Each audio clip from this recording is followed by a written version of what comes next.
જોડાણા છે કે ભાઈ બાબરી સાહેબ બંધારણના અમુકમાં સામાજિક આર્થિક અને રાજકીય ન્યાય માટેની વાત લખી છે. રાજકીય વિશે તો આપણે ચર્ચા કરી કે એમાં ક્યારેય ન્યાય મળ્યો નથી, એટલે કે વસ્તીના પ્રમાણમાં ભાગીદારી મળી નથી, પ્રતિનિધિત્વ નથી મળ્યું જે મંત્રીમંડળમાં જ્યાં નિર્ણય લઈ શકાય નીતિ વિશે. એ સિવાય જે સામાજિક અને આર્થિક ન્યાયની વાત લખી છે તો એમાં પણ હજી આજની તારીખે એ ન્યાય મેળવવાનો બાકી છે. તો આના ઉપાય વિશે તમે શું કહો છો કે બી બાબરિયા? ચીમનભાઈ,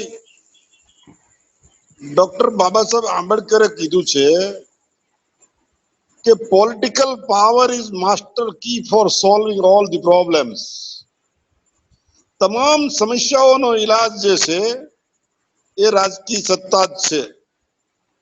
જે આર્થિક ની આપણે જે વાત કરી, આર્થિક અને સામાજિક, તો આર્થિક સત્તા જે છે એ પણ જેમનું રાજ હોય છે એમની જ આર્થિક સત્તા હોય છે. અને આજે એમ પણ કહી શકીએ તો કશું ખોટું નથી કે જેમની પાસે આજે આર્થિક સત્તા છે એમનું જ રાજ છે.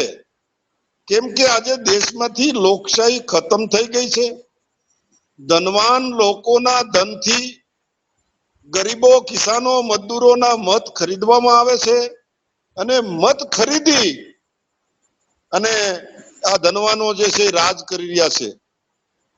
જો મત ખરીદવામાં એમને થોડી ઘણી કસાશ રહી જાય અને મત ના ખરીદી શકે તો ધારાસભ્ય, સંસદ સભ્યને પણ ખરીદી લે છે. પરંતુ આજે આર્થિક રીતે એ લોકોએ જે છે એ કબજો કરેલો છે અને કંપનીઓના નામ પર આ દેશને લૂંટી રહ્યા છે. હું કંપની રાજને એક લૂંટફાટનું રાજ સમજુ છું. કંપનીઓનો મતલબ જ થાય છે કે લૂંટ કરવી. એમના પર કોઈ પાબંદી હોતી નથી સરકારની, અને તેઓ મન ફાવે તે રીતે પબ્લિકને લૂંટે છે. અને એ જ ધનથી, એ જ ધન તેઓ જે છે એમને જે રાજકીય પાર્ટીઓ જે બનાવેલી છે એમને એ લોકો ઇલેક્ટ્રોલ બોન્ડના માધ્યમથી અથવા તો કાળા નાણાંના માધ્યમથી એ લોકો એમની પાર્ટીઓને આપે છે. અને એ પાર્ટીઓ જે છે એ પબ્લિકના મત ખરીદી અને આપણે ઉપર રાજ કરી રહી છે. એટલે આર્થિક જે સત્તા જે છે એ પણ જે છે એ પોલિટિકલ પાવર થી જ મળે છે.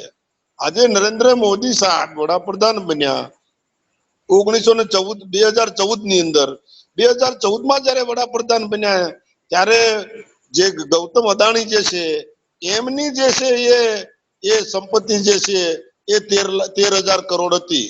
આજે એ 18 લાખ કરોડ પહોંચી ગઈ છે.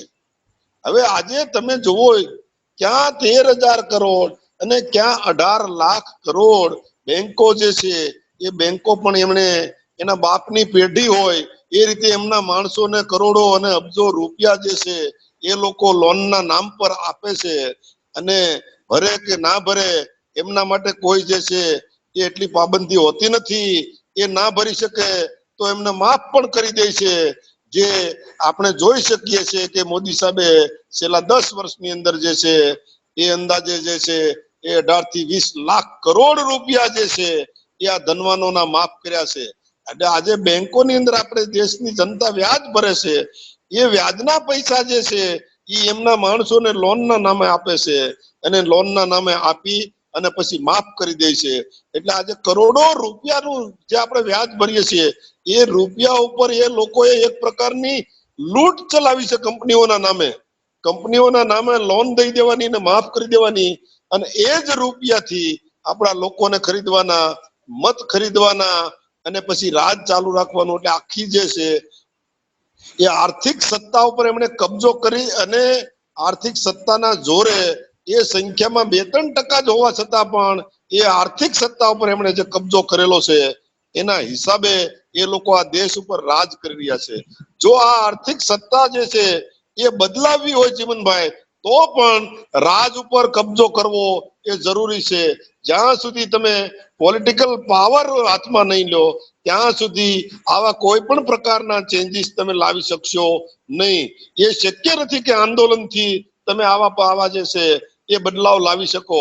Political power is the only power by which you can change all the system. તો આપણે જો આ બદલવું હોય અને ઓબીસી, એસસી, એસટી કિસાનો, મજદૂરો, ગરીબો જે છે, જે આર્થિક રીતે નબળા, એ તમામ પીડિતો માટે આપણે કામ કરીએ છીએ. આપણે જે છે એ જાતિવાદી માણસો નથી, આપણે જાતિવાદ બંધ કરાવવા વાળા માણસો છીએ. કિસાન મજદૂર પાર્ટીના જે છે એ નામથી આપણે જે છે એ તમામ દુખી પીડિત લોકોના માટે કામ કરવા માટે જે છે મેદાનમાં આવ્યા છીએ. અને એ જે છે જ્યાં સુધી આર્થિક સત્તા જે છે એ મેળવવી હોય તો પણ જે છે એ તમારે રાજકીય સત્તા ઉપર કબજો કરવો જ પડે.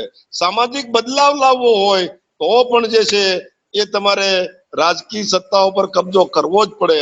અત્યારે હમણાં તમે તાજેતરમાં જોવો, મેં હજી ગયા અઠવાડિયે વાંચ્યું કે ભાઈ ભારતના જે રાષ્ટ્રપતિ જે છે એ દ્રૌપદી મુર્મુએ ગુજરાત સરકાર દ્વારા જે એક બિલ મોકલ્યું હતું, કાયદો બનાવીને, કે કોઈ પણ માણસો જે છે એ ભેગા થાય તો 188 લગાડી દેવાની, એક જાહેરનામું બહાર પાડી અને એમને એનો અવાજ નહીં કરવા દેવાનો, આંદોલન નહીં કરવા દેવાના, રેલીઓ નહીં કાઢવા દેવાની.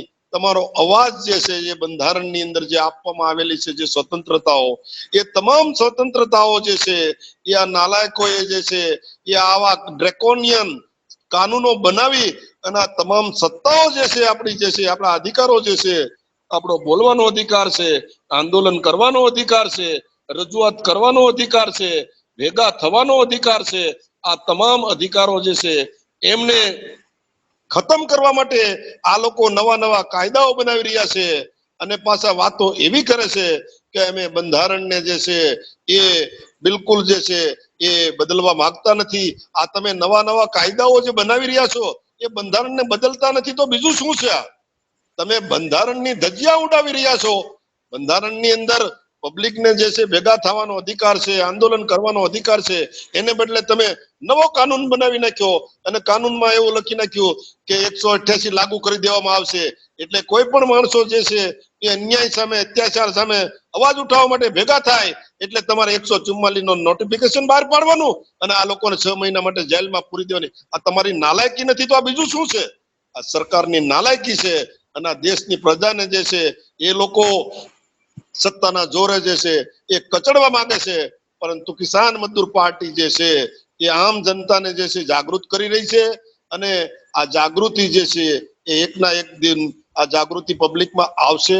અને જ્યારે પબ્લિકમાં આ જાગૃતિ આવશે ત્યારે આ મુઠ્ઠીભર લોકો જે છે, જે લૂંટારાઓની જેમ દેશને લૂંટી રહ્યા છે, દેશનું ખૂન સૂચી રહ્યા છે, ગરીબોને હેરાન પરેશાન કરી રહ્યા છે, એમને એક દિવસ જે છે એ જરૂર જે છે ઉખેડીને ફેંકી દેશે એવો મને પૂરો વિશ્વાસ છે. ચિમનભાઈ, જય ભારત.